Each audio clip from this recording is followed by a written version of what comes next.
Neat ಪ್ರಶ್ನೆ ಪತ್ರಿಕೆ ಸೋರಿಕೆ ಹಿನ್ನೆಲೆ ಇಂದು ಎನ್ಎಸ್ಯುವೈ ಚಿಕ್ಕಮಗಳೂರು ಘಟಕದ ವತಿಯಿಂದ ಐಯಾಮ್ ಕಾಕ್ರೋಚ್ ಟಿ ಶರ್ಟ್ ಧರಿಸಿ ನೂರಾರು ವಿದ್ಯಾರ್ಥಿಗಳು ಹನುಮಂತಪ್ಪ ವೃತ್ತದಿಂದ ಆಜಾದ್ ಪಾರ್ಕ್ನವರೆಗೆ ಪ್ರತಿಭಟನೆ ನಡೆಸಿ ಕೇಂದ್ರ ಸರ್ಕಾರದ ವಿರುದ್ಧ ಘೋಷಣೆ ಕೂಗಿ ಕೇಂದ್ರ ಶಿಕ್ಷಣ ಸಚಿವ ಧರ್ಮೇಂದ್ರ ಪ್ರಧಾನ್ ಅವರ ರಾಜೀನಾಮೆಗೆ ಆಗ್ರಹಿಸಿದರು.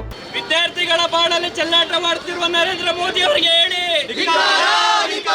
ವಿದ್ಯಾರ್ಥಿಗಳ ಬಾಳಲ್ಲಿ ಚೆಲ್ಲಾಟ ಮಾಡುತ್ತಿರುವ ಅಮಿತ್ ಶಾಗೆ ಹೇಳಿ, ವಿದ್ಯಾರ್ಥಿಗಳ ಬಾಳಲ್ಲಿ ಚೆಲ್ಲಾಟ ಮಾಡುತ್ತಿರುವ ಶಿಕ್ಷಣ ಸಚಿವರಿಗೆ ಹೇಳಿ,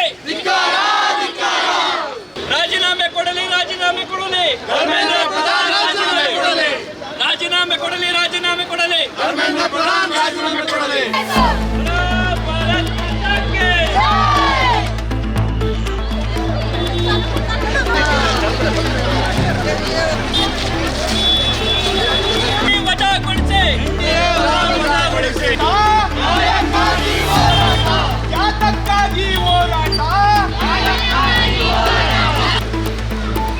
ಪ್ರತಿಭಟನೆಯಲ್ಲಿ ಸಿಡಿಎ ಅಧ್ಯಕ್ಷ ಮಂಜೇಗೌಡ ಮಾತನಾಡಿ, ಕೇಂದ್ರ ಸರ್ಕಾರದ ಈ ನಿರ್ಲಕ್ಷ್ಯದಿಂದ ಹಲವಾರು ಜನ ಆತ್ಮಹತ್ಯೆ ಮಾಡಿಕೊಂಡಿದ್ದು ಲಕ್ಷಾಂತರ ವಿದ್ಯಾರ್ಥಿಗಳ ಭವಿಷ್ಯ ಹಾಳಾಗಿದೆ. ಉತ್ತರ ಭಾರತದ ಬಿಜೆಪಿ ಮುಖಂಡರು ಅವರ ಮಕ್ಕಳ ಸಲುವಾಗಿ ಈ ರೀತಿ ಪ್ರಶ್ನೆ ಪತ್ರಿಕೆ ಸೋರಿಕೆ ಮಾಡಿದ್ದಾರೆ. ಹಾಗಾಗಿ ಕೇಂದ್ರ ಶಿಕ್ಷಣ ಸಚಿವ ಧರ್ಮೇಂದ್ರ ಪ್ರಧಾನ್ ರಾಜೀನಾಮೆ ನೀಡಬೇಕೆಂದು ಆಗ್ರಹಿಸಿದರು. ಇವತ್ತು ಹಿಂದೆ ಮನಮೋಹನ್ ಸಿಂಗ್ ಸರ್ಕಾರ ನೀಟ್ ಪತ್ರಿಕೆ ಮುಖಾಂತರವಾಗಿ ವಿದ್ಯಾರ್ಥಿಗಳ ಭವಿಷ್ಯವನ್ನು ಉಜ್ವಲಗೊಳಿಸಿ ಕಷ್ಟಪಟ್ಟು ಓದುವಂಥವರ ಭವಿಷ್ಯ ಒಳ್ಳೆಯದಾಗಬೇಕು ಅನ್ನೋ ದೃಷ್ಟಿಯಿಂದ ಪಾರದರ್ಶಕವಾಗಿ ಪರೀಕ್ಷೆಯನ್ನು ಮಾಡಿ ಅವರ ಭವಿಷ್ಯ ಉಜ್ವಲ ಆಗಬೇಕು ಅಂತ ಮಾಡಿದರು. ಆ ವಿಚಾರದಲ್ಲಿ ಇವತ್ತು ನರೇಂದ್ರ ಮೋದಿ ಸರ್ಕಾರ ದುರುಪಯೋಗಪಡಿಸಿಕೊಂಡು ಮೊನ್ನೆ ನಡೆದಂಥ ನೀಟ್ ಪತ್ರಿಕೆಯ ಸೋರಿಕೆಯಲ್ಲಿ ಹಲವಾರು ವಿದ್ಯಾರ್ಥಿಗಳು ಆತ್ಮಹತ್ಯೆ, 4 ವಿದ್ಯಾರ್ಥಿಗಳು ಆತ್ಮಹತ್ಯೆ ಮಾಡ್ಕೊಂಡು ಲಕ್ಷಾಂತರ ವಿದ್ಯಾರ್ಥಿಗಳ ಭವಿಷ್ಯ ಹಾಳಾಯಿತು. ಆ ವಿಚಾರವಾಗಿ ಇವತ್ತು ಚಿಕ್ಕಮಗಳೂರಿನಿಂದ ಜಿಲ್ಲಾ ಎನ್ಎಸ್ವಿ ಮತ್ತು ಎನ್ಎಸ್ವಿ ಕಾಂಗ್ರೆಸ್ನಿಂದ ಇವತ್ತು ವಿದ್ಯಾರ್ಥಿಗಳ ಭವಿಷ್ಯದ ಜೊತೆ ಚೆಲ್ಲಾಟ ಆಡುತ್ತಿರುವ ನರೇಂದ್ರ ಮೋದಿಯ ಸರ್ಕಾರದಲ್ಲಿ ಧರ್ಮೇಂದ್ರ ಪ್ರಧಾನ್ ಅಂತಕ್ಕಂಥ ಶಿಕ್ಷಣ ಸಚಿವರನ್ನು ವಜಾ ಮಾಡಬೇಕು ಅಂತಕ್ಕಂಥದ್ದು ವಿದ್ಯಾರ್ಥಿಗಳ ಭವಿಷ್ಯ ಹಾಗೂ ವಿದ್ಯಾರ್ಥಿಗಳ ಜೊತೆಯಲ್ಲಿ ನಾವು ಕೂಡ ಅವರಿಗೆ ಬೆಂಬಲವಾಗಿ ನಿಲ್ತಾ ಇದ್ದೇವೆ. ಕಾರಣ ಇಷ್ಟೇ, ನಿಮ್ಮ ಸರ್ಕಾರ ಬಂದ 12 ವರ್ಷದಲ್ಲಿ ಹಲವಾರು ಬಾರಿ ನೀಟ್ ಪತ್ರಿಕೆಗಳು ಸೋರಿಕೆ ಆಯಿತು. ಏನಕ್ಕಾಗಿ? ಇವತ್ತು ದಕ್ಷಿಣ ಭಾರತದಲ್ಲಿ ಎಷ್ಟು ವಿದ್ಯಾರ್ಥಿಗಳು ಕಷ್ಟಪಟ್ಟು ಓದ್ತಿದ್ದಾರೆ, ಆದರೆ ಉತ್ತರ ಭಾರತದಲ್ಲಿ ನಿಮ್ಮ BJPಯ ಮುಖಂಡರು ಕೋಟ್ಯಾಂತರ ರೂಪಾಯಿನ ವ್ಯವಹಾರವನ್ನು ಮಾಡಿ ವಿದ್ಯಾರ್ಥಿಗಳ ಚೊಲ್ಲಾಟವನ್ನು ಮಾಡಿ ಇವತ್ತು ಪತ್ರಿಕೆಯನ್ನು ಸೋರಿಕೆ ಮಾಡಿ ಬಾರ್ನಲ್ಲಿ ಕುಡ್ಕೊಂಡು ಮೆರ್ಕೊಂಡು ಈ ಪತ್ರಿಕೆಯನ್ನು ಸೋರಿಕೆ ಮಾಡ್ತೀರಿ ಅಂದರೆ ನಿಮಗೆ ನರೇಂದ್ರ ಮೋದಿಯವರೇ ದೇಶ ಮುನ್ನಡೆಸುವಂಥ ಶಕ್ತಿ ಇವತ್ತು ವಿದ್ಯಾರ್ಥಿಗಳನ್ನು ಹಾಳು ಮಾಡುವಂಥ ಕೆಲಸವನ್ನು ಮಾಡ್ತಿದ್ದೀರ. ನೀವು ತಕ್ಷಣದಲ್ಲಿ ನಿಮ್ಮ ಸಚಿವ ಸಂಪುಟದಲ್ಲಿರ್ತಕ್ಕಂಥ ಧರ್ಮೇಂದ್ರ ಪ್ರಧಾನರನ್ನು ವಜಾ ಮಾಡಬೇಕು. ಹಾಗೂ 4 ವಿದ್ಯಾರ್ಥಿಗಳು ಆತ್ಮಹತ್ಯೆ ಮಾಡ್ಕೊಂಡ್ರು, ಅವರಿಗೆ ಸರಿಯಾದ ರೀತಿಯಾಗಿ ಪರಿಹಾರ ಕೊಡುವ ಮುಖಾಂತರವಾಗಿ ಸುಮಾರು 22 ಲಕ್ಷಕ್ಕೂ ಹೆಚ್ಚು ವಿದ್ಯಾರ್ಥಿಗಳು ಇವತ್ತು ನೀಟ್ ಪತ್ರಿಕೆಯಿಂದ ವಂಚಿತರಾಗಿದ್ದಾರೆ. ಅವರಿಗೆ ನ್ಯಾಯ ಕೊಡಿಸೋರು ಯಾರು? ಹಗಲು ರಾತ್ರಿ ಏನಂದರೆ ಕಷ್ಟಪಟ್ಟು ಓದುತ್ತಿರ್ತಕ್ಕಂಥ ವಿದ್ಯಾರ್ಥಿಗಳ ಭವಿಷ್ಯ ಇವತ್ತು ಬಡವರು, ಕೂಲಿ ಕಾರ್ಮಿಕರು ಎಲ್ಲರೂ ಕೂಡ ನಮ್ಮ ಮಕ್ಕಳು ಒಂದು ಒಳ್ಳೆ ಮಟ್ಟಕ್ಕೆ ಬರಬೇಕು ಅಂತಕ್ಕಂಥ ಆಸೆ ಇಟ್ಕೊಂಡು ಓದ್ತಿರ್ತಾರೆ. ಅದನ್ನೆಲ್ಲ ಬೀದಿಗೆ ಚೆಲ್ಲಿ ಕಷ್ಟಪಟ್ಟು ಓದುವವರನ್ನು ಬಿಟ್ಟು ಸೋಮಾರಿತನದ ನಿಮ್ಮ ನಾಯಕರುಗಳ ಮುಖಂಡರುಗಳ ಮಕ್ಕಳು ಏನು ವೈದ್ಯಕೀಯ ಶಿಕ್ಷಣದಲ್ಲಿ ಮುಂದೆ ಬರಬೇಕು ಅಂತ ಅಥವಾ ಒಳ್ಳೊಳ್ಳೆ ಹುದ್ದೆಯಲ್ಲಿ ಬರಬೇಕು ಅಂತ ಈ ಥರ ಪ್ಲ್ಯಾನ್ ಮಾಡ್ತಿದ್ದೀರಿ. ತಕ್ಷಣ ಇದರಲ್ಲಿ ಹಸ್ತಕ್ಷೇಪ ಮಾಡದೆ ಸಂಬಂಧಪಟ್ಟ ಸಚಿವರನ್ನು ವಜಾ ಮಾಡಬೇಕು. ಈ ಸೋರಿಕೆ ಮಾಡಿದಂಥ ಯಾರು ಅಧಿಕಾರಿಗಳಿದ್ದಾರೋ ಅವ್ರನ್ನ ತಕ್ಷಣದಲ್ಲೇ ಜೈಲಿಗಟ್ಟುವಂಥ ಕೆಲಸವನ್ನು ಮಾಡಬೇಕು. ಹಿಂದೆ ಬಾಬಾ ಸಾಹೇಬ್ ಅಂಬೇಡ್ಕರ್ ಅವರು ಪ್ರತಿಯೊಬ್ಬ ವ್ಯಕ್ತಿಗೂ ಕೂಡ ಸರ್ವ ಸಮಾನವಾದಂಥ ಹಕ್ಕನ್ನು ಕೊಟ್ಟಂಥ ಸಂದರ್ಭದಲ್ಲಿ ಇವತ್ತು ಅಂಥ ಒಂದು ಹಕ್ಕನ್ನು ಕೀಳುವಂಥ ಕೆಲಸವನ್ನು ಮಾಡ್ತಾಯಿದ್ದೀರಿ. ಇದು ನಿಮಗೆ ಶೋಭೆ ತರುವಂಥದ್ದಲ್ಲ.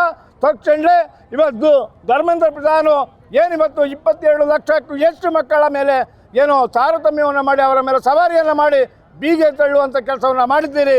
ಎಷ್ಟು ಬಾರಿ ಸೋರಿಕೆ ಆಗೋದು ನಿಮ್ಮ ಸರ್ಕಾರದಲ್ಲಿ. ನಿಮಗೆ ನಾಚಿಕೆ ಮಾನ ಮರ್ಯಾದೆ ಇದ್ದರೆ ಏನೋ ವಿದ್ಯಾರ್ಥಿಗಳ ಕ್ಷಮೆಯನ್ನು ಕೋರಬೇಕು, ವಿದ್ಯಾರ್ಥಿಗಳಿಗೆ ನ್ಯಾಯವನ್ನು ಕೊಡಿಸಬೇಕು, ವಿದ್ಯಾರ್ಥಿಗಳ ದಿಸೆಯಲ್ಲಿ ಅವರ ಭವಿಷ್ಯ, ಅವರು ಓದಿದಂಥ ಕಷ್ಟದ ದಿನಗಳು ಮುಂದೆ ಅವರಿಗೆ ಸುಖಕರವಾಗುವಂಥ ಅವಕಾಶವನ್ನು ಮಾಡಬೇಕಾಗಿರೋದು ನಿಮ್ಮ ಕರ್ತವ್ಯ. ಇಂಥ ನೀಚ ಸರ್ಕಾರ ಬೇಕೇ ನಿಮಗೆ?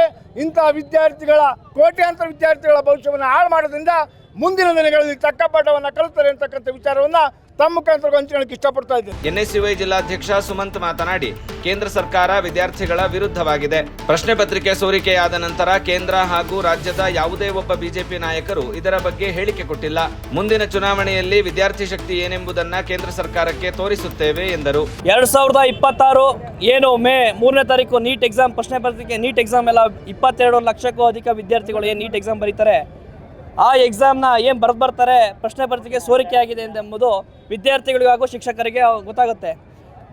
ಇದಕ್ಕೆ ಈ ಒಂದು ಪ್ರಶ್ನೆ ಪತ್ರಿಕೆ ಇದು ಮೊದಲೇ ಬಾರಿ ಅಲ್ಲ, 2ನೇ ಬಾರಿ ಪ್ರಶ್ನೆ ಪತ್ರಿಕೆ ಸೋರಿಕೆ ಆಗ್ತಿದೆ. ಏನು ಕೇಂದ್ರ BJP ಸರ್ಕಾರದ NTA ಏನಿದೆ 2ನೇ ಬಾರಿ ವಿಫಲ ಆಗಿದೆ.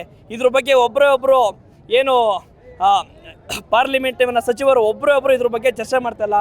ನಮ್ಮ ರಾಷ್ಟ್ರೀಯ ಪ್ರಧಾನಮಂತ್ರಿಗಳು ನರೇಂದ್ರ ಮೋದಿ ಅವರು ಇದೊಂದು ಪ್ರತಿಕ್ರಿಯೆ ಯಾವುದೇ ರೀತಿ ಪ್ರತಿಕ್ರಿಯೆ ಕೊಡ್ತಾಯಿಲ್ಲ. ಏನು ಇವತ್ತು ವಿದ್ಯಾರ್ಥಿಗಳು ಯುವಕರಾಗಲಿ ವಿದ್ಯಾರ್ಥಿಗಳು ಇವರಿಗೆ ಬೇಡ ಅನಿಸ್ತಿದೆ. ಇವರು ವಿದ್ಯಾರ್ಥಿಗಳ ಪರ ಇಲ್ಲ ಅಂತ ಇದರಿಂದ ಯುವಕರು ತಿಳ್ಕೊಬೇಕು. ವಿದ್ಯಾರ್ಥಿಗಳ ವಿನಂತಿ ಮಾಡ್ತಿದ್ದೀನಿ, ಯಾವುದೇ BJPಯ ನಾಯಕರು ಇವತ್ತು ವಿದ್ಯಾರ್ಥಿಗಳ ಪರ ಒಂದೇ ಒಂದು ಪ್ರತಿಕ್ರಿಯೆಯನ್ನು ಕೊಡೋಕ್ಕೆ ಆಗಿಲ್ಲ. ಇವರು ಯಾವುದೇ ರೀತಿ ವಿದ್ಯಾರ್ಥಿಗಳ ಪರ ಇಲ್ಲ. ಇವರು ವಿದ್ಯಾರ್ಥಿಗಳ ಬಾಳಲ್ಲಿ ಚೆಲ್ಲಾಟ ಮಾಡ್ತಿದ್ದಾರೆ. ಮುಂದಿನ ದಿನಗಳಲ್ಲಿ 2029ಕ್ಕೆ ಯುವಕರು ನಾವೆಲ್ಲ ಸೇರ್ಕೊಂಡು ಏನು ಕೇಂದ್ರ ಸರ್ಕಾರನ ಇಳಿಸ್ತೇವೆ ಅಂತ ಹೇಳ್ತಾ ಭಾಳ ಒಂದು ದೊಡ್ಡ ಒಂದು ಎಚ್ಚರಿಕೆ ಕೊಡ್ತಿದ್ದೇವೆ.